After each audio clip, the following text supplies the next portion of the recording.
Today we're going to paint a hot desert scene, and we're going to start with some really cool colors. Let's jump into it and see how it goes. All right, so I start with a blue painted background, but then you can see that I do this kind of wash over the top with a reddish color, and then I start painting into that while it's still wet.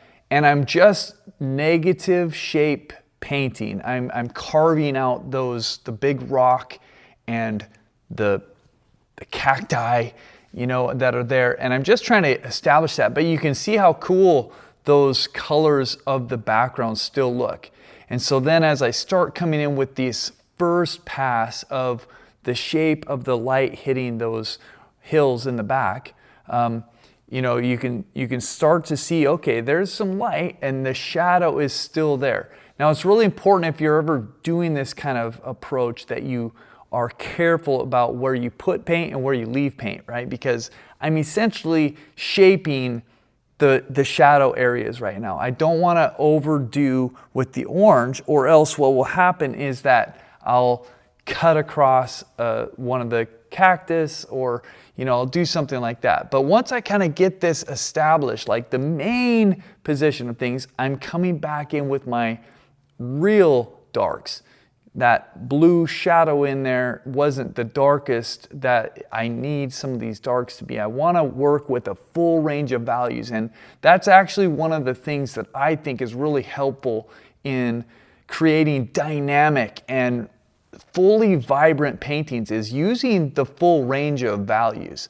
You know, if you stay within a very small range of values, you can create an atmospheric or moody kind of painting. But if you want the most dynamic kind of painting, you want to have a wide range of values, meaning from a very light, almost white, to a very dark, almost black. That'll give you the full range. And so right now I'm kind of moving into the mid-range type of values, where you can see I'm mixing in not just you know, really vibrant colors, but they're kind of grayed down colors, mixing in and how you do that really is by mixing. If you don't have black or white, which I do, and so I'm mixing some black and white together, and then I'm pushing some of my colors into that. But you can also mix complementary colors together.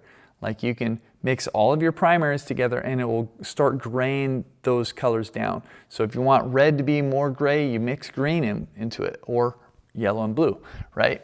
So this is now just kind of working this foreground area that doesn't have super strong silhouettes like the upper part of the sky does, and like where the objects meet the sky, but this has subtle things.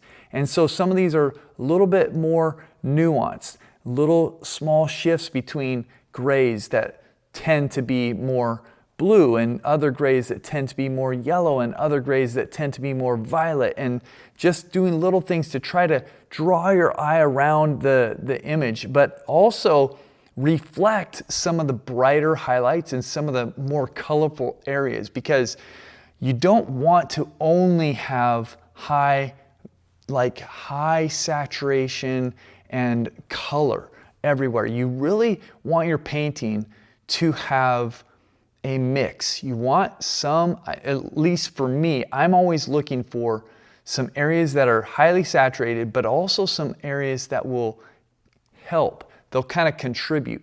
They're grayish colors, but they're colorful grays, right? So I don't usually ever just mix black and white or pull neutral gray and use it by itself. I'll usually be mixing colors together and creating these softer neutrals that complement and help the vibrant colors come together. And you can kind of see I've put in a little bit more of that bushy area, you know, working together, and it feels like it's coming together now. I just need to really now bring in more contrast with the sky. I need to maybe bring some of the highlights and make them a little bit richer one more time, because whenever you're painting on a color like the blue, that first coat of color might not be as saturated, might not be as bright as you want it to be.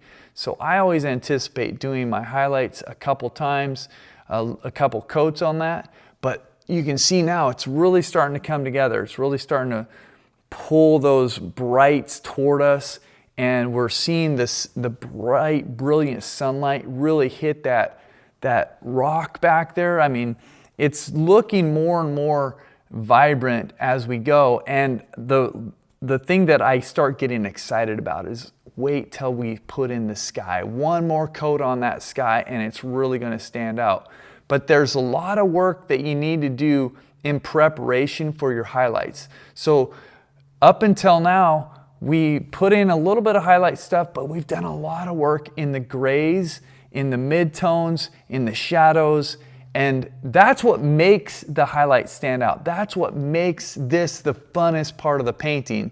But you really kind of have to work your painting from start to finish with your goal in mind and not rush to the end. Because a lot of times what happens is we don't really establish the darks and the midtones well, and then we want everything to be colorful. We don't have a lot of neutrals in there. We don't have anything to offset. And so our paintings don't have the contrast that they need. And so take your time, be patient, work the contrast. You can see now I'm coming in with a little bit of a variation on that shadow color, a little bit more violet. And finally, we're getting into the sky. And you can see now, because when I put on that sky color the first time, the background was still wet. And so it didn't really have a lot of contrast. It kind of mixed together. And so now I'm bringing in way more of a light value. And I just love the way that this works. I love the way that this looks. I love the way that this kind of can still be a gradation going over. You know, the light is coming from the left side, so you can see that I'm making it a little bit darker over there on the right side, showing that the sun is shining from the left. But this is the stuff that makes me love artwork. It makes me enjoy painting so much and just have a lot of fun with this type of scene.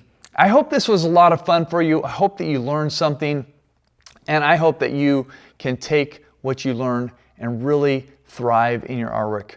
I'll see you in the next video.